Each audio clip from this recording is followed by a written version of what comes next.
Cobaan dan kesulitan akan selalu menjadi penghalang dalam perjalanan kehidupan kita. Namun ketika kita berjalan dengan Tuhan, itu semua akan diubahkan menjadi anugerah. Sebelum kita mendapati cobaan hari ini, mari merenungkan firman Tuhan, kita berdoa. Damai sejahtera Allah yang melampaui segala akal kiranya memelihara hati dan pikiran kamu sekalian di dalam nama Tuhan Yesus Kristus. Amin. Jemaat yang terkasih dalam nama Tuhan Yesus Kristus, renungan harian Sabtu 28 Agustus 2021 tertulis di Mazmur 6 ayat 9 demikian dikatakan, "Menjauhlah daripadaku kamu sekalian yang melakukan kejahatan, sebab Tuhan telah mendengar tangisku." Dalam bahasa Batak dikatakan, "Pasuru masyanau sudehamu akan namangulahon souhum.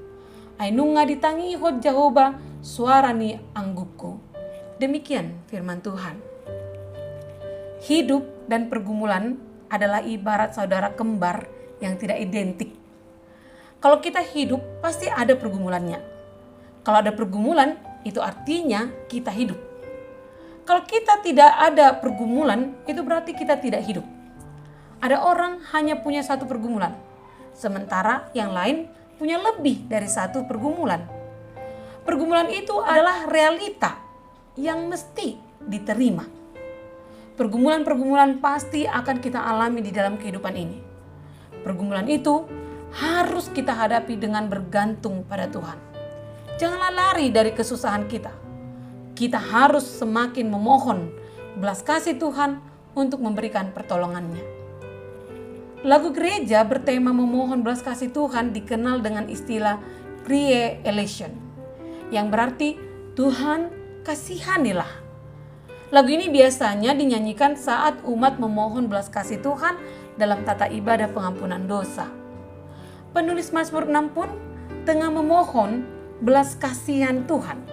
Alasannya karena ia merana, bisa kita baca di ayat 3, merasa lemah dan rentan. Pemazmur mengakui kelemahan dan kerentanan dirinya dalam menghadapi orang-orang yang hendak melakukan kejahatan terhadapnya.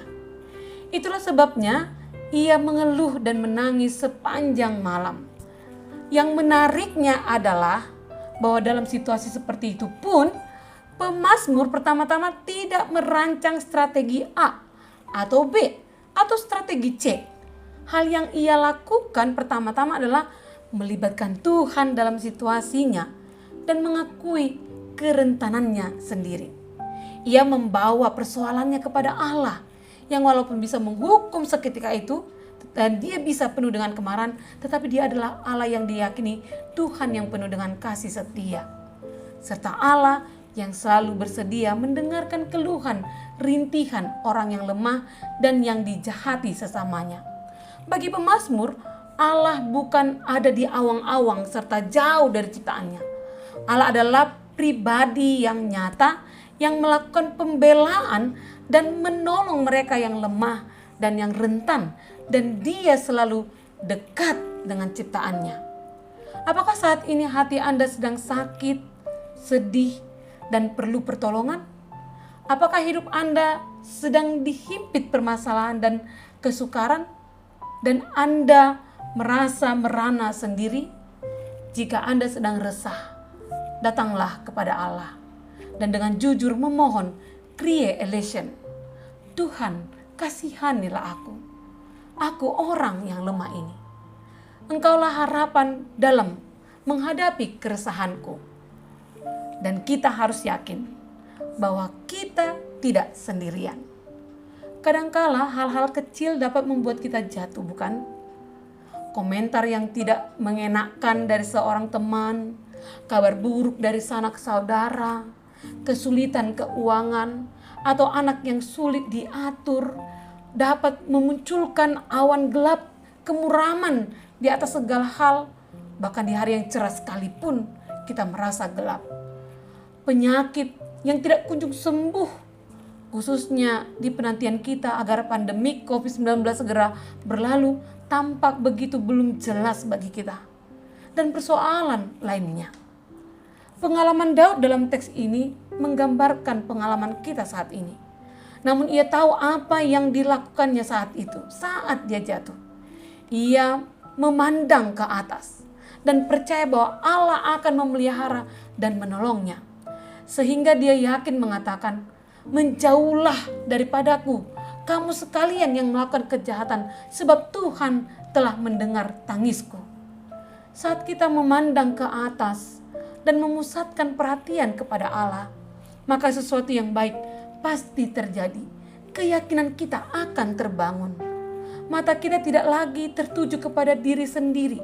Dan kita pun memperoleh sikap pengharapan yang baru terhadap Dia yang pasti memenangkan kita. Jika di kemudian hari Anda jatuh, cobalah memandang ke atas kepada Allah. Dia berdaulat. Dia mengasihi Anda.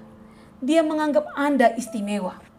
Dia memiliki tujuan yang baik atas pencobaan-pencobaan yang kita alami. Renungkanlah kebaikan Allah. Berbicaralah kepadanya. Dan ketahuilah bahwa Dia mendengarkan Anda. Semua itu akan memberi Anda kekuatan untuk bangkit saat Anda terjatuh. Amin, kita berdoa. Tuhan, selama kami masih hidup, kami akan selalu berhadapan dengan suka dan duka yang silih berganti menghujani kehidupan kami. Bahkan pada saat ini pun kami memiliki pergumulan dan penderitaan yang memerangi rasa sukacita kami. Keadaan ekonomi yang jauh dari kesejahteraan, pekerjaan, pendidikan yang masih menjadi impian yang akan kami raih, masih harus melalui rintangan-rintangan yang berat, terlebih di masa pandemik ini. Namun kami percaya bahwa Engkau telah mendengarkan kami, dan Engkau akan membela dan melawat hidup kami. Terima kasih Tuhan. Amin. Jemaat yang terkasih dalam nama Tuhan Yesus, selamat merasakan penyertaan Tuhan hari ini. Salam sehat, Tuhan Yesus memberkati. Amin.